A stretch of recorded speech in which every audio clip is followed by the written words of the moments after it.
চলুন দর্শক জেনে আসা যাক অ্যামাজনের কিছু গোপন রহস্য সম্পর্কে। নিউ ইয়র্ক শহরে 12 বছরে যত পানি ব্যবহৃত হয় অ্যামাজন নদীতে তার চেয়েও বেশি পানি প্রবাহিত হয় একদিনে। পৃথিবীর তাবৎ পরিচ্ছন্ন পানির 20 ভাগ বয়ে চলেছে এই নদীতে। অ্যামাজন এতই জীববৈচিত্র্যে পরিপূর্ণ যে এর একটিমাত্র লতা গুল্মে থাকতে পারে বহু প্রজাতির পিঁপড়া। এত পিঁপড়া যা হয়তো সমগ্র ব্রিটিশ দ্বীপপুঞ্জে নেই। এক অ্যামাজনে আছে 3000 প্রকারের ফল, তবে খাওয়ার যোগ্য ফল আছে মাত্র 200 প্রকারের। এই বনে 10 মিলিয়ন প্রজাতির প্রাণী আছে।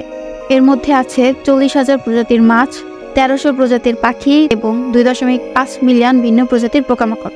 একসময় হেনরি ফোর্ড অ্যামাজনে রাবার চাষের উদ্দেশ্যে একটি ওয়ার্ক হাউস তৈরি করেন। এখন সেই ফোরল্যান্ডিয়া পরিত্যক্ত ভূতের বাড়ি হিসেবে পরিচিত। 300 পাউন্ড ওজনের আরাপাইমা মাছ বাস করে অ্যামাজনে। এর গায়ের চামড়া বর্মের মতো শক্ত, যার কারণে সে নিরাপদ থাকে মাংসাশী পিরানহার কামড় থেকে। সাহারা মরুভূমি থেকে প্রতি বছর 40 মিলিয়ন টন বালি উড়ে আসে অ্যামাজনে। অ্যামাজনে এমন অনেক আদিবাসী গোষ্ঠী আছে যাদের সাথে বহির্বিশ্বের কোনো সংযোগ নেই। কিছু বিজ্ঞানী আছেন যারা চান এদেরকে আবিষ্কার করা হোক।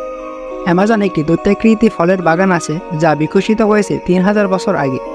অ্যামাজন নদী থেকে এত পরিমাণ সমিষ্ট পানি সমুদ্রে গিয়ে মেশে যে 100 মাইল পর্যন্ত সমুদ্রের পানি কম লবণাক্ত থাকে। অ্যামাজন নদীর মুখ এতই বিশাল যে তার নিকটবর্তী দ্বীপ মাজারিওকে ডুবিয়ে দিতে পারে। অবাক করা বিষয় হলো মাজারিও এর আকৃতি সুইজারল্যান্ডের সমান। বিজ্ঞানীরা টেরাপেটা বা কালো মাটির সন্ধান পেয়েছে যা অ্যামাজনের সবচেয়ে বড় অসংখ্যে ঢেলে রেখেছে। তারা মনে করেন এখানে গড়ে ওঠা সভ্যতা এই মাটির উপর ভিত্তি করেই গড়ে উঠেছিল। অ্যামাজন নদীর একসময় প্রবাহিত হতো প্রশান্ত মহাসাগরের দিকে। গতিমুখ বদলে এটি এখন প্রবাহিত হয় আটলান্টিক মহাসাগরের দিকে।